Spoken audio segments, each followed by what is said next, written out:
1장에는 예수님께서 십자가에 죽으시고 또 부활하셨습니다. 그리고 이제 부활하신 몸으로 40일 동안 여러 곳을 돌아다니시면서 제자들을 만나셨는데, 그 제자들을 만나서 하나님 나라의 일을 말씀하셨는데, 그냥 말씀하시는 것이 아니고 기록을 보면은 성령으로 말씀하셨다라고 합니다. 그 성령으로 말씀하셨는데, 너는 이제 몇 날이 못 돼서 하나님이 약속하신 그 약속을 받을 것이다. 그 몇 날이 못 돼 받는 것이 뭐냐면은 성령을 받을 것이다. 그러고 말씀하시면서 또 성령으로 말씀하시기를 어디로 가지 말고 예루살렘을 떠나지 말고 너희가 함께 있어라, 이 말씀을 명하셨습니다. 성령 굉장히 중요한 단어입니다. 육으로 하지 아니하고 모든 일을 성령으로 하신다는 말씀이지요. 그러면은 왜 성령을 받아야 하는가? 왜 그렇게 약속하신 성령을 부어주시겠다고 하는가?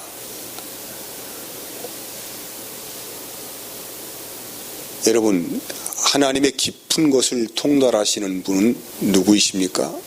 네, 성령이시지요. 이 말씀은 사람은 하나님의 깊은 곳을 알 수가 없어요.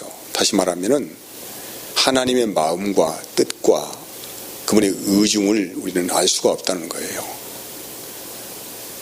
오직 성령님만이 하나님의 깊은 곳 안에 있는 그 하나님의 뜻과 마음을 아시는 분이시기에, 그래서 모든 인간은 성령 받지 아니하면은 육체로 살고 육의 생각에 잡혀 따라 살아가는 존재라는 것입니다.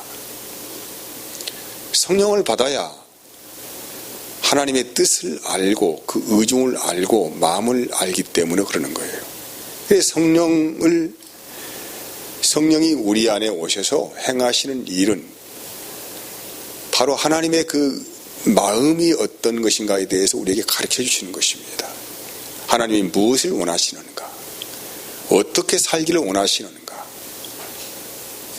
이것은 성령으로 하지 아니하고는 도대체 하나님의 뜻을 알 수가 없기 때문에 성령 강조하는 것입니다. 우리가 거듭났다고 하는 것은 뭘로 납니까? 열심히 공부해서 거듭납니까? 아니죠. 성령으로만 거듭나는 거예요. 왜 그렇습니까? 성령으로 거듭나야만이 하나님의 뜻을 분별하고 알 수 있고 또 그분의 뜻을 따라갈 수가 있기 때문에 성령으로 하지 않냐고는 우리 그리스도인들은 아무것도 할 수가 없다는 것입니다. 예수님의 제자들은 이제 그 말씀을 듣고 마음에 새기고 멀리 가지 않고 매일 모여서 같이 식사를 하고 또 말씀을 묵상하고 교제하고 이런 시간들을 가졌습니다. 그리고 명절날, 본문으로 말한다면 오순절날이죠. 그날도 여전히 그들은 함께 모여 있었습니다. 다락방에 함께 모여 있었는데 갑자기 급하고 강한 바람이 불었다. 그래서 온 방이 가득하였다. 그들은 피부적으로 바람을 느낄 수가 있었고 시각적으로도 급하고 강한 바람이 부는과 동시에 불의 혀같이 갈라지는 성령이 임하는 것을 목격을 할 수가 있었습니다. 왜? 아직까지는 그 누구에게도 성령이 내린 일이 없었기 때문에 바로 이것이 성령이다 라고 가르쳐주기 위해서, 알도록 하기 위해서 피부로 느끼게 하시고 또 시각적으로 보게 하셔서, 근데 그들이 일제히 그 성령이 그들 각자의 육체에 부어지는 순간에 뭘 하기 시작했습니까? 방언을 하기 시작했어요. 방언. 자기들도 알지 못하는 언어인데 그 당시에 유대 명절을 지키러 온 각 나라에서 온 유대인들, 디아스포라들이 그들의 방언 소리를 듣고, 아니 이것은 내가 지금 살고 있는 그 나라의 언어인데, 내가 태어난 곳의 그 언어인데, 이것을 즉각 알아들을 수 있는 외국어 방언이었다. 그 외국어 방언의 내용이 무슨 내용이냐면은 하나님이 지금 행하시고 있는 큰 일을 보여주고 있다는 그런 내용이에요. 이 이상한 소리를 들은 사람들이 여기저기서 이구동성으로 말합니다.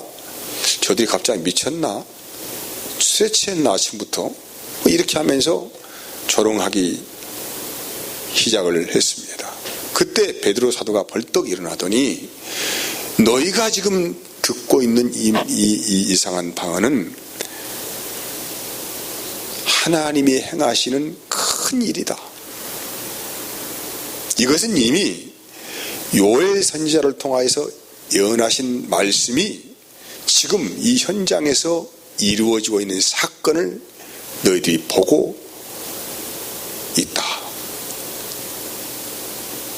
이 말씀이에요. 오늘 우리가 읽은 말씀이에요.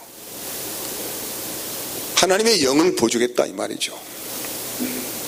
그래서 하나님의 영이 각 육체에 부어지면은 예언을 하고 환상도 보고 꿈도 꾸게 될 것이다. 이 놀라운 현장을 너희가 지금 보고 있다. 이런 말을 합니다. 여기에서 우리가 등장하는 말, 예언, 환상, 꿈, 신비한 말이죠. 근데 이 말씀들을 좀 잘못 적용하고 해석하게 되어지면은 극단적인 신비 체험주로 그렇게 빠지는 경향들이 많습니다. 하나님이 자기가 앞으로 살아갈 일들을 예언받으려고. 왜냐하면 저도 과거에 그런 일이 있었어요.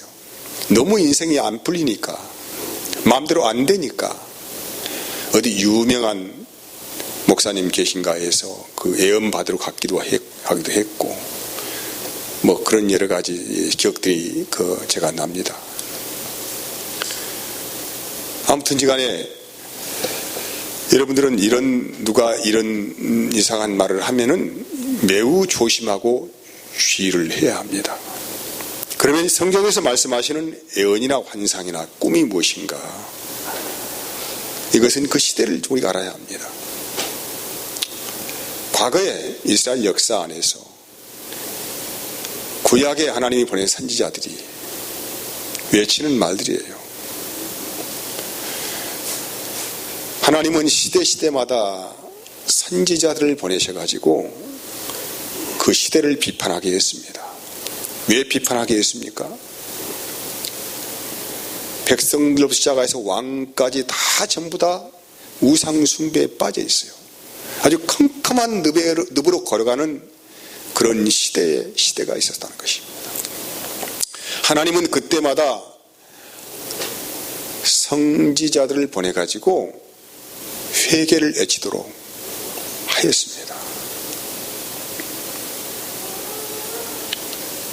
생각해 보세요. 지금도 그렇겠지만은 왕은 나라의 일을 관장하는 사람들 아닙니까?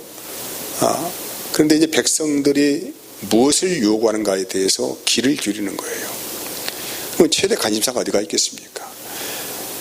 자기가 다스리는 나라가 잘 먹고 잘 사는 나라가 되어야만이 왕의 권위가 서는 것입니다. 백성들이 요구하는 것은 잘 먹고 잘 사는 거 아닙니까? 지금도 마찬가지 아니에요? 그런데 삶이 넉넉하지 않습니다.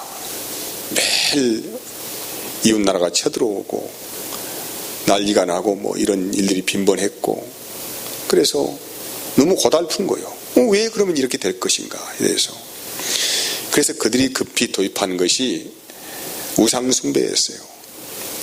바알 신상을 나라에 세우기도 하고 아세라 신상을 세워서 백성들의 비유를 마치고 나라의 부국부강을 꿈꾸는 그런 시대 안에서 이들은 무엇을 현재 지금 하나님과의 관계 안에서 잘못 살고 있는지, 잘못 행하고 있는지를 전혀 인식하지 못한 가운데 그렇게 살았던 시대적 아픔이었습니다.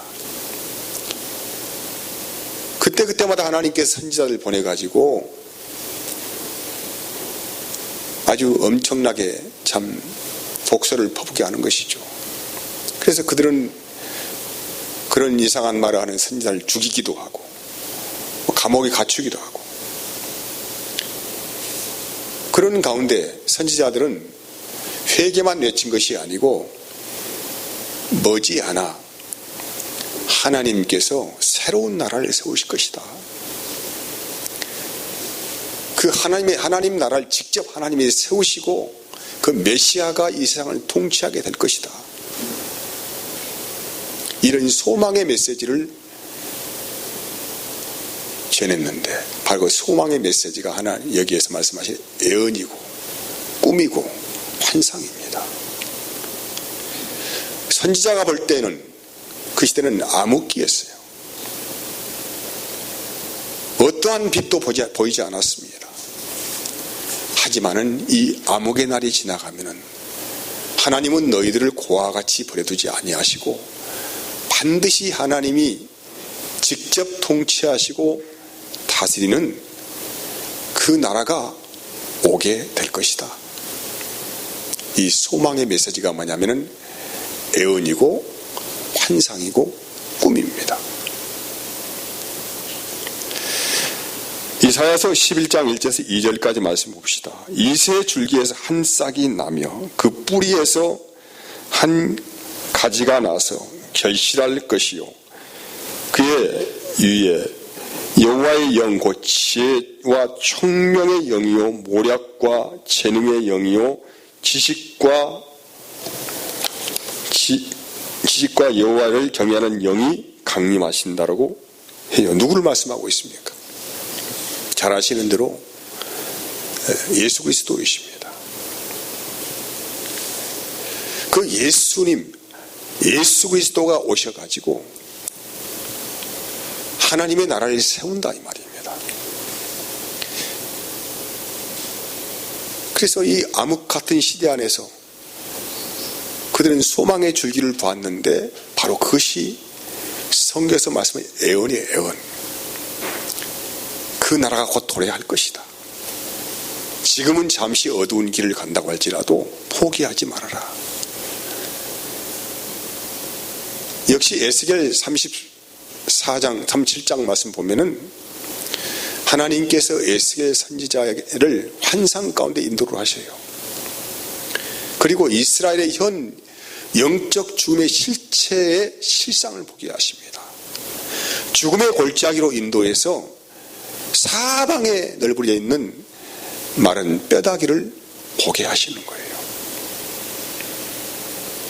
지금도 성령께서는 가끔씩 우리 자신의 실체를 보게 하시는 것이 무엇이냐면 꿈이나 환상을 보여주는 것입니다.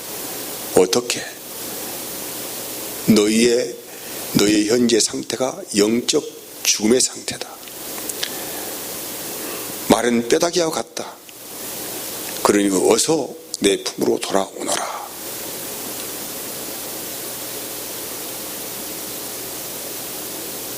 결국은 메시지는 무엇입니까? 하나님 품으로 돌아와야만이 너희가 생명을 누리게 된다.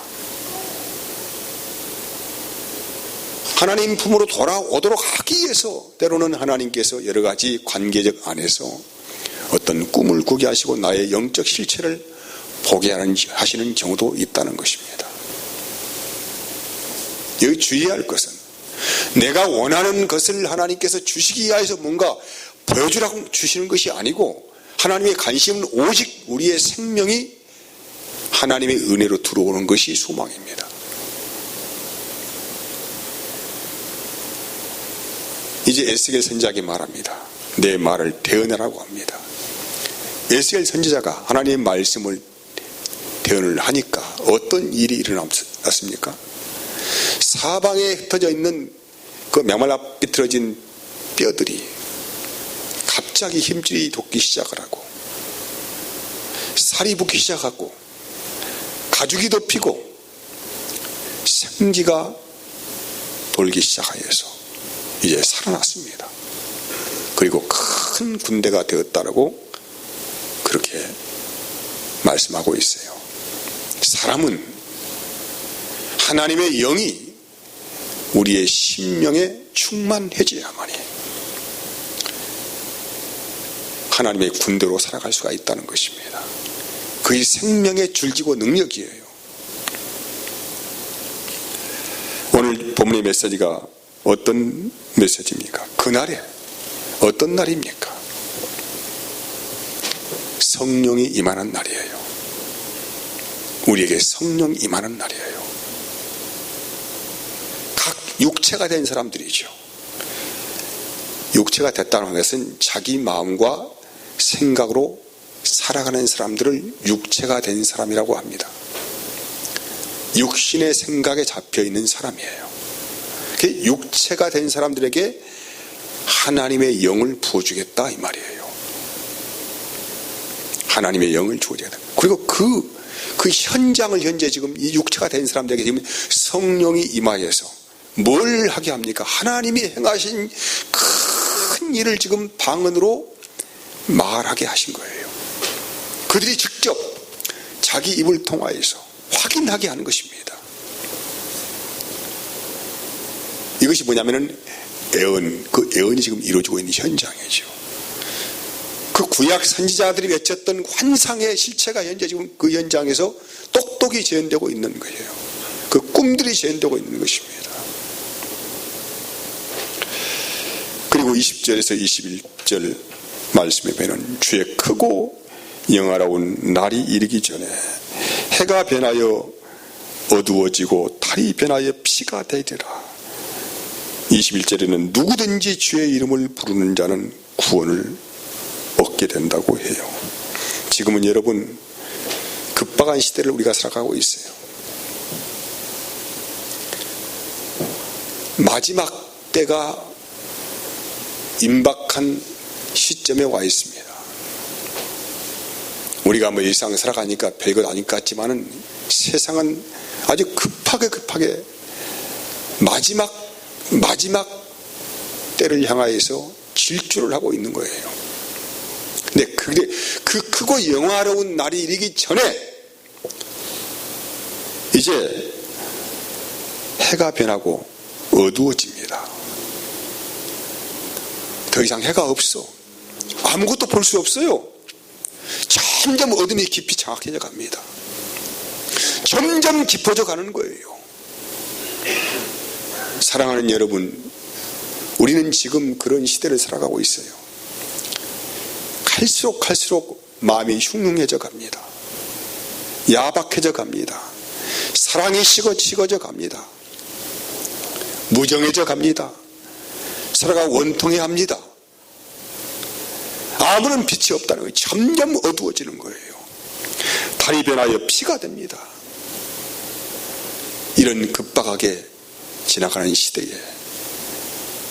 우리에게 명하시는 거예요. 이런 시대의 징조를 보거든 곧 그날이 임박한 줄 알라. 그때 너희가 해야 될 일이 무엇이냐? 지금 이때에 누구든지 주의 이름을 부르는 자만 뭐해요? 구원을 받아요. 구원을 받는다고 이런 말을 하면은 저 사람도 이상한 말 하네. 다들 농담으로 여겨요. 근데 사실 성경을 보면은 노아의 때도 그랬어요. 하나님의 심판이 임박했다고 말을 하니까 사람들이 전부 다 농담한다고. 시집가고 장가가고 자기 사업하는 일에 바빴고, 소돔과 고모라 때 그 도시에 불과 유황불이 떨어지는 경고의 메시지를 듣고도 농담을 하겠어요. 다 농담이에요. 그리고 현재 예수님 당시에 이 당시에도 사람들이 하나님의 큰 일을 말을 하니까 저들이 술에 취해 있다고 웃긴다고 농담으로 여기는 거예요. 여러분들이 순수한 복음을 전하면은 어느 누가 그 길을 쫑긋 세우면서 그것을 관심 있게 듣는 사람이 있습니까? 웃기네. 지금이 어떤 시대인데. 지금은 이제 갈수록 의술이 좋아지고 뭐 살기가 너무 좋고,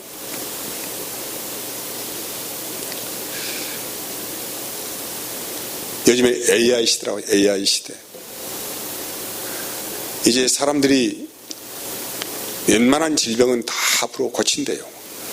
마치 그 자동차가 고장이 나면은 그 부속품만 갈아 끼우듯이 사람의 장기 기능도 이제 다 이게 지능형 로봇이 있어가지고 그 이제 이게 부속품 갈아 끼우듯이 끼우기만 하면 된다 이 말이죠.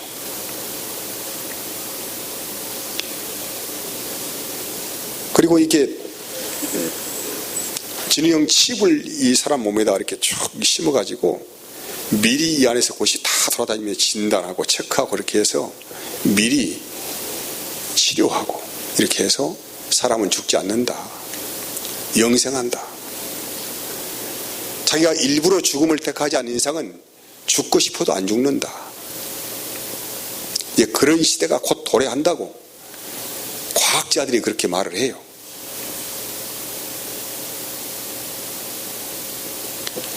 그런데 이것은 불신자들이 하는 이야기고, 하나님의 말씀을 아는 우리들은 분명히 알고 있어요. 아니, 사람이 어떤 과학을 어떻게 발전시키고 정말로 영생의 존재로 사람을 만든다고 할지라도 하나님의 크고 두려운 날이 이른다는 것입니다. 세상 천지가 개벽을 해버려요. 하나님의 심판의 때가 도래한다는 것입니다. 그러니까 그 날이 오기 전에 지금이 구원을 받을 만한 때다. 지금 주님의 이름을 부를 때다. 이렇게 성경이 증언을 하고 있는 것입니다.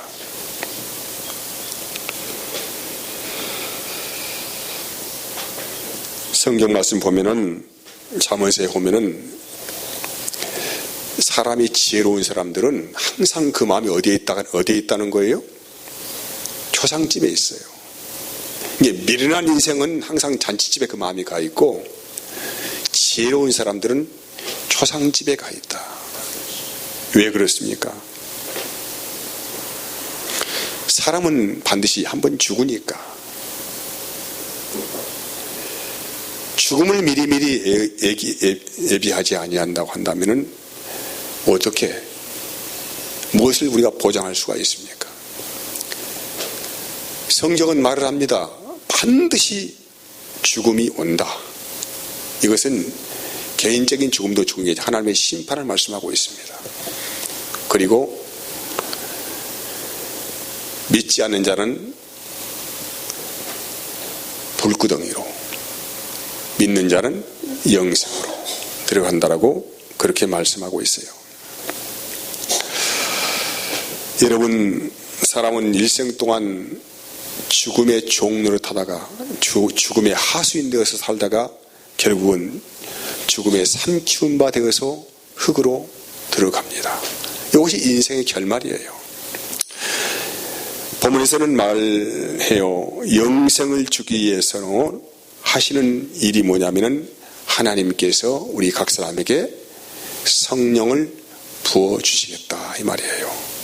요한복음 3장 6절 보면은 육으로 나는 것은 육이요 영으로 나는 것은 영이라는 거예요. 영으로 난 것만 영이에요. 우리 육으로는 아무것도 할 수가 없어요. 지식은 좀 이렇게 확장시킬 수 있을지 모르겠지만은 하나님의 일은 알 수가 없어요.